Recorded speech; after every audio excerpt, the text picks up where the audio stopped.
Hello students, welcome back to my YouTube channel professor Shubham Tiwari, जहां पे चल रही है हमारी टीवाई बैक क्लास सेमेस्टर 5 की इंपॉर्टेंट टॉपिक फाइनेंशियल अकाउंटिंग 6 का valuation of share. I hope जितने भी बच्चे चैनल के साथ कनेक्ट हैं, क्लास 1 से हमारी सीरीज देख रहे हैं, क्लास 1 हो गया, 2 हो गया, 3 हो गया। आज बात करने वाले हैं क्वेश्चन नंबर 4। मैंने पहले बताया था अगर कोई बच्चा मेरे साथ क्लास 10 तक कंटिन्यू साथ में चलेगा तो 15 मार्क्स उसके एग्जाम में सिक्योर हो जाएगा। किसका? वैल्यूएशन ऑफ शेयर का। तो चलिए स्टार्ट करने वाले हैं आज की क्लास।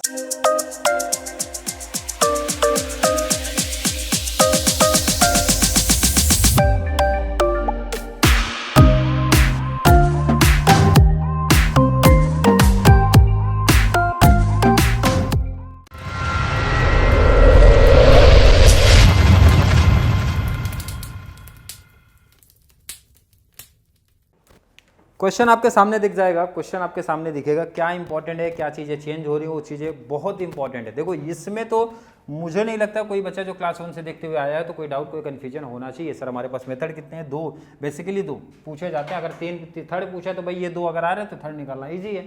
पहला मेथड कौन सा है? Intrinsic value method. ये सेकंड है यील्ड वैल्यू मेथड। क्लियर है? क्वेश्चन आपके सामने रख रहा हूं। बैलेंस शीट का डिटेल है, क्या न्यू कॉन्सेप्ट आ रहा वो जरा ध्यान रखो।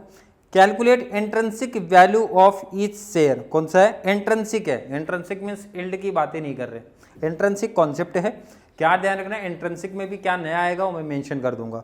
बैलेंस शीट का डिटेल है। उसके बाद नीचे बोला भाई वैल्यूएशन ऑफ शेयर, मतलब न्यू वैल्यू दिया है शेयर की। कौन कौन सा? असेट्स की, लीज होल्ड प्रीमाइसेस की नई वैल्यू आई है, फर्नीचर की नई वैल्यू है, गुडविल की नई वैल्यू। जो न्यू वैल्यू है तो हम लोग यहाँ पे करते क्या है, असेट्स। असेट्स में जो न्यू वैल्यू पहले उनको रिकॉर्ड करो। तो कौन कौन से दिए हैं? लीज होल्ड प्रीमाइसेस, फर्नीचर पहला है, प्रीमाइसेस। अमाउंट की अगर मैं बात करूं, अमाउंट है 4। सेकंड कौन सा है? फर्नीचर। नेक्स्ट कौन सा है? Goodwill. Furniture and goodwill. Furniture का न्यू वैल्यू अगर देखूं 50,000 एंड 240। 50,000 का फर्नीचर एंड 240 का हमारा गुडविल। तो यहाँ पे मैं आप लोगों को समझ में आए इसलिए यहाँ पे मेंशन कर रहा हूँ भाई, ये कौन सी वैल्यू? New value. कौन सी वैल्यू? New value. कौन सी वैल्यू? New value. क्लियर हो गया? बाकी जो हमारे एसेट बच गए कॉपी कर लो वहाँ से। कौन कौन से बचे? गुडविल हो चुका, लीज होल्ड हो चुका, फर्नीचर हो चुका, इन्वेस्टमेंट।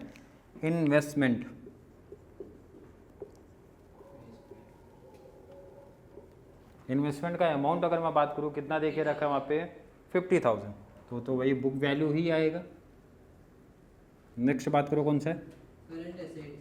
Current asset. कौन सा है? सॉरी कितना है? हाँ 75,000। कोई डाउट तो नहीं किसी बच्चे को? नेक्स्ट अगर मैं बात करूं loans and advance. Loans and कितना है? 50,000। नेक्स्ट बात करो मिसलेनियस एक्सपेंसेस। सबसे इंपॉर्टेंट है, ध्यान रखना, कॉपी मत कर लेना मिसलेनियस को, क्योंकि फिक्टिशियस असेट्स को नहीं रिकॉर्ड करना है, माइंड में रख लो। तो इसीलिए वो लोग क्या करेंगे भाई, असेट्स के साथ में एक फिक्टिशियस असेट लिख देंगे। अब जिस बच्चे को फिक्टिशियस असेट्स का क्लासीफाई या एग्जाम्पल नहीं पता होगा वो जरूर रिकॉर्ड वहाँ पे कर देगा, और अगर आपने यहाँ पे रिकॉर्ड कर दिया तो टोटल ही आपका गलत हो जाएगा। क्लियर समझा? तो फिक्टिशियस असेट्स के एग्जाम्पल मैंने इंटरनल रिकंस्ट्रक्शन में ही पढ़ा दिए हैं, तो वहाँ से आप देख सकते हो। तो टोटल कर लो भाई और इसको लिख दो ए 30। किसी बच्चे को मुझे नहीं लग रहा कि कोई डाउट आना चाहिए। मतलब क्या समझ में आया असेट में? सर न्यू वैल्यू है तो न्यू वैल्यू कॉपी कर दूंगा, अदरवाइज रिमेनिंग जो बचे हैं हमारे वो कौन सी वैल्यू पे लिखने का? बुक वैल्यू पे। कौन सी वैल्यू भाई? Book value. Book value. और फिक्टिशियस असेट्स को इग्नोर कर देना है आपको। माइंड में समझ में आया? समझ में आया होगा आई होप। पहला पार्ट हो गया, तो सेकंड पार्ट ले लो। सेकंड पार्ट में हम लोग क्या बोलते हैं? आउटसाइडर। लायबिलिटीज। किसको इग्नोर करना है इसमें? इक्विटी शेयर कैपिटल को कर देना, प्रेफरेंस शेयर कैपिटल, क्योंकि अलग से वो माइनस होगा बाद में, एंड जितने भी हमारे रिजर्व होते हैं उनको हटा देना। तो बचा कौन है? अगर मैं इक्विटी शेयर की बात करूं, हटा दो, प्रेफरेंस शेयर हटा दो, रिजर्व हटा दो, पीएनएल हटा दो, सिक्योरिटी प्रीमियम होता तो भी हटा दो। बचे हैं दो लोग, unsecured loan and current liability. तो दोनों को रिकॉर्ड करो। पहला अनसिक्योर्ड लोन और दूसरा current liabilities. Unsecured loan and current liabilities. Unsecured loan कितना दिया है क्वेश्चन में? 1 लाख। लायबिलिटीज 30, टोटल हो गया 130। यहाँ मैं लिखूंगा टोटल और नाम देना है बी। ए माइनस बी कर दो। 7 लाख।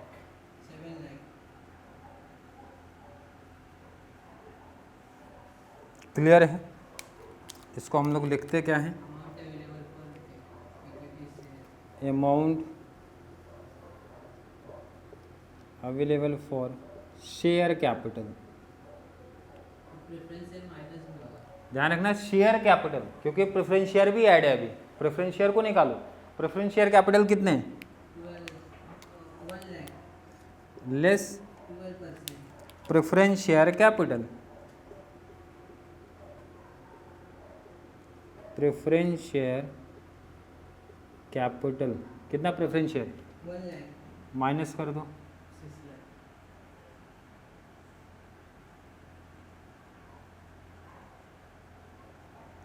क्लियर हो गया? या आप यहाँ पे लिख देना कि ये कैसे आपको मिला, यहाँ मेंशन करना ए माइनस बी से मिला, ए माइनस बी से मिला। अब ये जो 6 आया, ये आंसर क्या मिला आपको? Amount available for equity share capital, equity share holder, क्योंकि हमने प्रेफरेंस शेयर कैपिटल को साइड कर दिया और हमें चाहिए भी यही। Amount available for equity share holder कितना है भाई? 6 lakh divide by number of shares. Number of share balance sheet में मिल जाएगा आपको, ध्यान रखना। नंबर ऑफ शेयर कितना? इक्विटी शेयर कैपिटल कितना देके रखा है? 3 लाख। फेस वैल्यू कितना है? 10। एक जीरो कम कर दो, 20,000। बताओ कितना आंसर आया? 20 आंसर। क्लियर? हर एक बच्चे को समझा? इसका वर्किंग भी आप बना सकते हो कि आपने नंबर ऑफ शेयर कहाँ से निकाला sir? Equity share capital divide by face value. जो मैंने आपको बोला ना भाई, 3 लाख में डिवाइड कर दो 10, जितना रहेगा उतना जीरो कैंसिल कर दो। तो उसका वर्किंग भी दिखा सकते हो, कोई दिक्कत नहीं है, ताकि एग्जामिनर को मार्क्स कट करने का कोई चांस ना मिले। तो आप लिख सकते हो नंबर ऑफ शेयर का formula equity share capital divide by face value कर दिया तो नंबर ऑफ शेयर मिल गए। क्लियर है? समझा? क्या इंपॉर्टेंट समझ में आया? सर इस टॉपिक में न्यू वैल्यू दिया था प्लस फिक्टिशियस असेट्स को इग्नोर करना था, ये इंपॉर्टेंट चीज़ आपके लिए थी। और ये टॉपिक था हमारा इंट्रिंसिक वैल्यू मेथड।